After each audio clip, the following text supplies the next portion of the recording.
showcases the Witchery mod. And we're back here in the Witch's Kettle. Just chilling out. So guys, today's episode we will be looking at Distilling.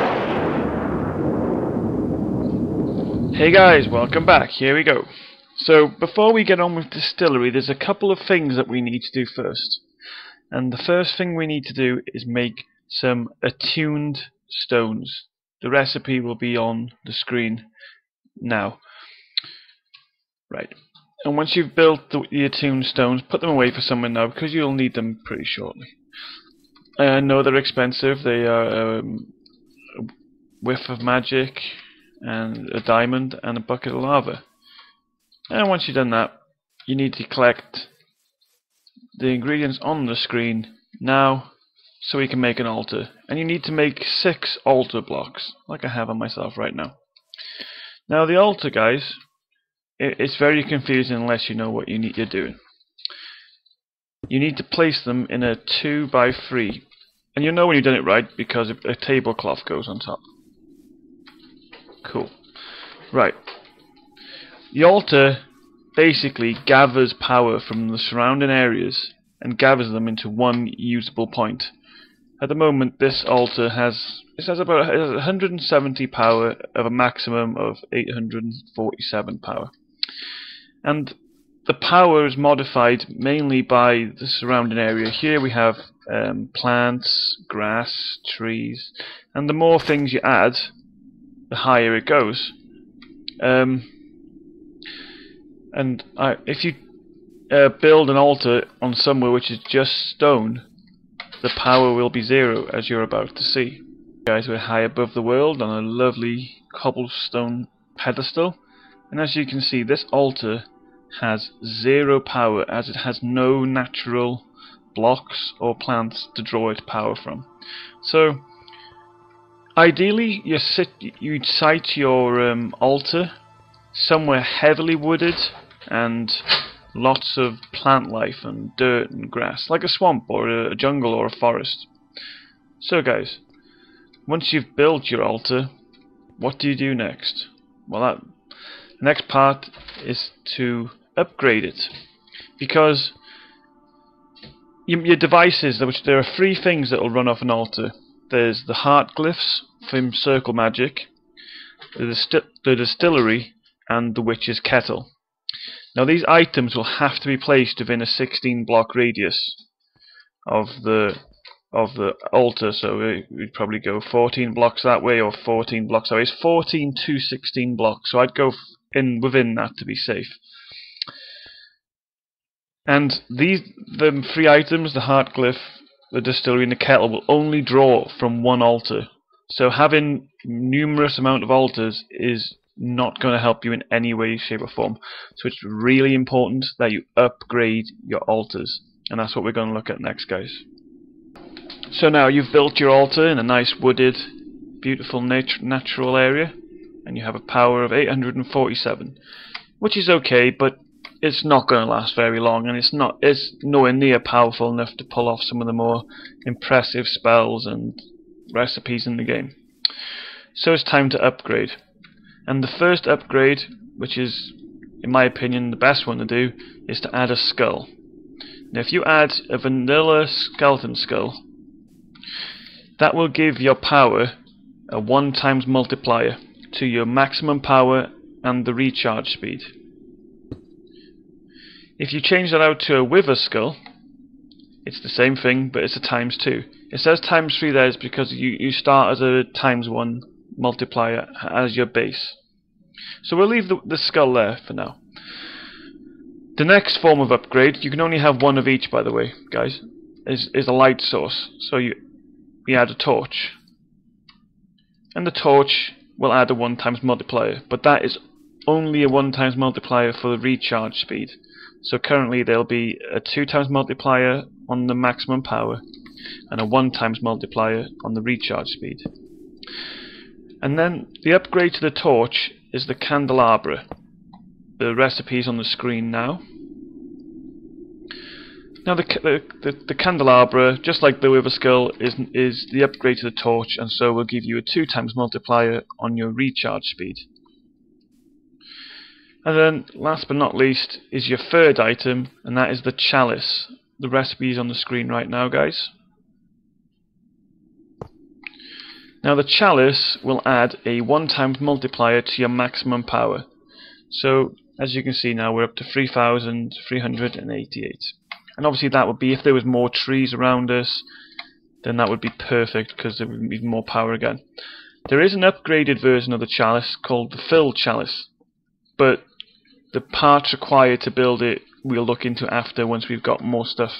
So that will get, so at the moment we've jumped from 800 and whatever it was up to 4,235, which is not a bad powered altar. Actually, we'll leave that there actually for now. So guys, now that we've made some attuned stones and we've made an altar, hopefully you've built it in some beautiful little swamp or jungle or wooded area, so it'll be quite powerful. Finally, we can go on to building the distillery and powering it. To do our first bit of distilling. And the first part of distilling is to make the book. Now the recipe for the book is on the screen now, guys. And once you've made the book, have a good read through it, because it tells you everything you need to know. There's no point me going over it because it's in the book and it's quite simple. Right. So then the next thing to make is the distillery itself. Again, guys, the recipe should be on the screen now. And once you've built your distillery, you need to place it within the 14 to 16 block radius that I spoke of. See, if you place your distillery outside of that, you'll have this little red and white stop sign. If you place it within the range of the altar, it should disappear. Right, guys, now we're going to go ahead and make the very first recipe in the book, which is the resultant distillants. Oh, sorry, that's not the name of it. It's just the recipe for getting gypsum, oil of vitriol, and slime ball. I'm just an idiot who can't read a book properly. So, guys, you'll notice in that recipe it calls for a foul fume, quicklime, and 1 clay jar. Well, quicklime, guys, thankfully is quite easy to make, because if you've been making a lot of fumes, you'll be getting a lot of wood ash. And if you don't use it all in making your mutandis, you can put it back in the crafting table and get quicklime. So let's go to the distillery now.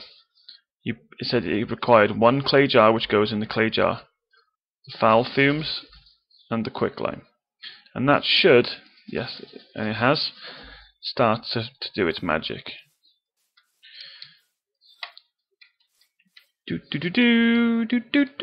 like the way that the bottles are in this, where the pipes come down into the little bottles. And then, guys, after you've made things like that, I mean, it's a great way of getting slime balls if you haven't got slime chunk or any other way of getting slime. And then there are other things like Tear of the Goddess, Whiff of Magic. It's a lot more. Whiff of Magic is a lot easier to get this way sometimes. But that recipe calls for a fume, Breath of the Goddess, a piece of lapis, and 3 jars. And from you should get foul fume, slime ball, Whiff of Magic, and Tear of Goddess. But it's not guaranteed that you will get all 4, but you will get some combination of the 4. And this is taking its sweet time, of course. Let's get some lapis in. Lapis and Breath of the Goddess, I believe it was, wasn't it? Right, okay. Let's pop another distillery down so you guys can see what I'm doing. So you put 3 in there, guys. Lapis and the Breath of the Goddess, and that will cook up. And this one is finished, guys. So we've got our slime ball that was in the recipe, the gypsum, and the oil of vitriol.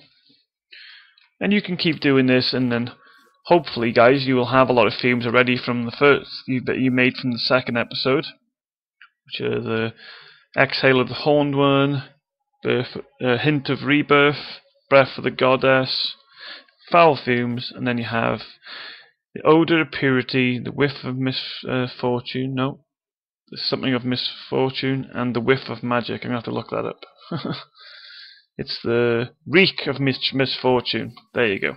So them guys, along with several other ingredients, which will be explained in the book, combine to make the second tier, I suppose, of fumes that you can get. Oh, and there you go, guys. That's done. We've got a foul fume, a whiff of magic, a tear of the goddess, and a slime ball. And I took the 3 clay jars that were there, and so there you go, guys. That's it, really. Check out the book. Get a good supply of all of the fumes, because they are used in other recipes too. Anyway, guys, I hope you've enjoyed this episode. I've enjoyed recording this one because I do like doing the distillery, especially the stuff with the altar. Because once you've got your altar, you can power a lot of the circle magic, especially if you have a powerful altar. Then you can do some really cool things with circle magic. Anyway, guys, we're going to call that the end of the episode. Episode 4, God knows when it'll be out, when I get round to recording it, will be brews and infusions. So we will be using the witch's kettle, which again has to be within the 14 to 16 radius of this altar that we've built. We may have to add some more trees and plants just to boost it a little bit more, though I doubt it. Maybe when we go to circle magic we will have to. I think some of the spells require 8,000, but the top end ones. But yeah, that's all in all, guys. If you've been keeping up and building this in survival, well done. You've done really well so far. So guys, please leave any comments, share it, like, subscribe, do what you like. If you want to see more, guys, or if there's anything in the Witchery mod that you're stuck on and you want me to try and look into aside from the basics, then yeah, leave a message. Until then, guys, if you enjoyed the episode, bye bye.